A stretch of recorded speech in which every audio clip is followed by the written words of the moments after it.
ASG high hospital के तमाम management team, doctors को, पंकज जी, तमाम इनके साथियों को अपनी तरफ से शुभकामनाएं देने कि ये हमारे प्रदेश में ऐसी ऐसी टेक्नोलॉजीज़ लेकर आ रहे हैं आँखों के क्षेत्र से जुड़ी हुई, जो मुझे लगता है कि अपने में एक पायनियर शुरुआत है।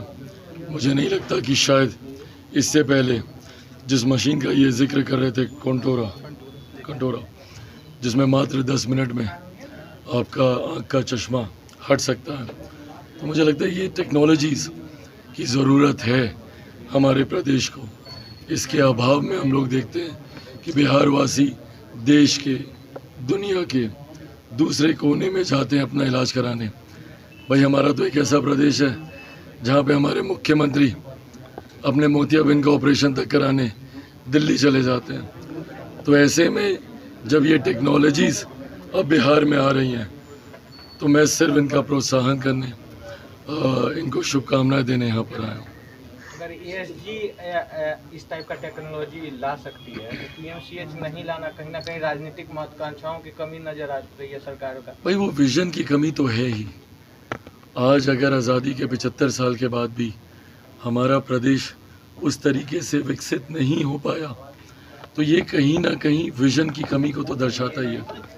आज जो लोग सरकार में हैं, पिछले 32-33 साल से यही लोग सरकार में, और उसके बावजूद आप शिक्षा, रोज़गार को भूल भी जाइए तो सबसे प्राइमरी ज़रूरत होती है स्वास्थ्य सेवाओं का होना किसी भी जीवन के लिए सबसे ज़्यादा महत्वपूर्ण है। जीवन की शुरुआत ही वही, अगर आपके पास अच्छे स्वास्थ्य सेवाएं नहीं है, और यही होता भी है, कारण यही है कि आप गांव देहात के इलाकों में चले जाइए, प्रसव के दौरान ही महिला, बच्चे, उनका निधन हो जाता है। क्यों? क्योंकि वो सुविधाएं उस तरीके से नहीं। आज भी आप सरकारी प्राथमिक स्वास्थ्य केंद्रों में चले जाइए, आप सरकारी अस्पतालों में चले जाइए, जिस तरीके से इंफ्रास्ट्रक्चर की वहाँ पे कमी है, तो ये कहीं ना कहीं उस विज़न की कमी को दर्शाता है।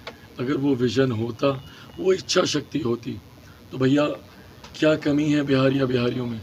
आज भी आप देश विदेशों के, आप बड़े से बड़े अस्पतालों में आप चले जाइए, मेडिकल कॉलेजेस में आप चले जाइए, वहाँ पे आपको HODs आपको बिहार के मिलेंगे। बड़े से बड़े स्पेशलिटीज़ में आप चले जाइए, उसके हेड आपको आपको बिहार के मिलेंगे। बड़े से बड़े स्पेशलिटीज़ में आप चले जाइए, उसके हेड आपको बिहारी मिलेंगे। तो जब बिहारी इतने आगे तो बिहार इतना पीछे क्यों? कारण इच्छा शक्ति ही है भाई, कि वो इच्छा शक्ति नहीं, अगर ये यहाँ पे ला सकते हैं, अगर पंकज जी यहाँ पे ला सकते हैं, एएसजी अगर ला सकता है इस टेक्नोलॉजी को, तो सरकारी संस्थाएं क्यों नहीं ला सकती? पर वो प्राथमिकता नहीं है। चिंता की बात यही है क्योंकि प्राथमिकताओं में ही ये बातें नहीं है। आनंद मोहन के रिहाई को लेकर क्या कहना भाई ये सर, एक अलग जगह है। बागेश्वर धाम पटना में आ रहे, कई लोग उनका विरोध कर रहे हैं, चिराग पासवान क्या करेंगे? भाई आए, वो अपनी सोच के साथ आए हैं और इस बात को हम लोग को स्वीकारना होगा कि उनके कई समर्थक हैं जो उनमें आस्था रखते हैं। और मैंने हमेशा इस बात को कहा है कि जब आस्था की बात आती है तो उसमें राजनीति नहीं होनी चाहिए। मेरी आस्था किस में, आपकी आस्था किस में है, हम कोई नहीं है उसको जज करने वाले। तो जो लोग उनमें आस्था रखते हैं उनके लिए तो भाई वो आराध्य हैं, वो उनको मानते हैं, आए, हम लोग स्वागत करते हैं। हाँ, उनकी कुछ बातों को लेकर ज़रूर समय समय पर विवाद खड़ा होता है।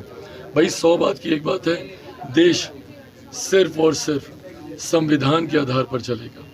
बाकी जो लोग उनमें श्रद्धा रखते हैं, आस्था रखते हैं, आए, हमारे प्रदेश में आ रहे हैं, स्वागत है। बिहार फर्स्ट, बिहारी फर्स्ट का इसके बाद से युवाओं में काफ़ी ज़्यादा आपको लेकर फैन फॉलोइंग बढ़ रहा है। और लोग चाहते हैं कि लोग यहाँ तक अनुमान लगा रहे हैं कि आने वाले भविष्य के CM आप बिहार के हो सकते हैं। तो अगर आपको मौका मिलता है तो स्वास्थ्य विभाग में आप किस तरह का सुधार करना पसंद करें? भाई बिहार फर्स्ट, बिहारी फर्स्ट में प्रमुखता से हम लोगों ने इस बात का जिक्र किया है। बिहार में पहले तो मल्टी डायरेक्शनल अप्रोच की ज़रूरत है। ऐसा नहीं है कि आप एक क्षेत्र पे ध्यान दें और प्रदेश विकसित हो जाएगा। मल्टी डायरेक्शनल अप्रोच की ज़रूरत है, जहाँ एक तरफ आपको IT सेक्टर्स की बात करनी होगी, आपको निवेश लाना होगा, सिंगल विंडो क्लियरेंसेस देने होंगे, ईज़ ऑफ बिजनेस देना होगा, सबसे पहले सेंस ऑफ सिक्योरिटी देना होगा कि हमारे प्रदेश में बड़े बड़े अस्पताल आएँ, दूसरे देश दुनिया के जो नामी गिरामी संस्थाएं हैं वो आएँ, उसके लिए सेंस ऑफ सिक्योरिटी आपको देनी होगी। एजुकेशनल हब आपको यहाँ पे बनाने की आपको ज़रूरत है। क्यों भाई मेरे बच्चे कोटा जाएं पढ़ने के लिए, क्यों नहीं पटना, मुजफ्फरपुर, भागलपुर एजुकेशनल हब बन सकता है। साथ ही में स्वास्थ्य पे काम करने की ज़रूरत है।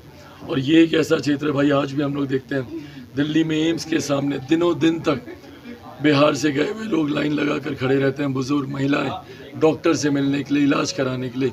ये सुविधाएं हमारे प्रदेश में क्यों नहीं आ सकती? ज़रूरी है तो सिर्फ इच्छा शक्ति की, और इस बात का गंभीरता से, प्रमुखता से जिक्र हम लोगों ने बिहारी फर्स्ट में हम लोगों ने किया। लेकिन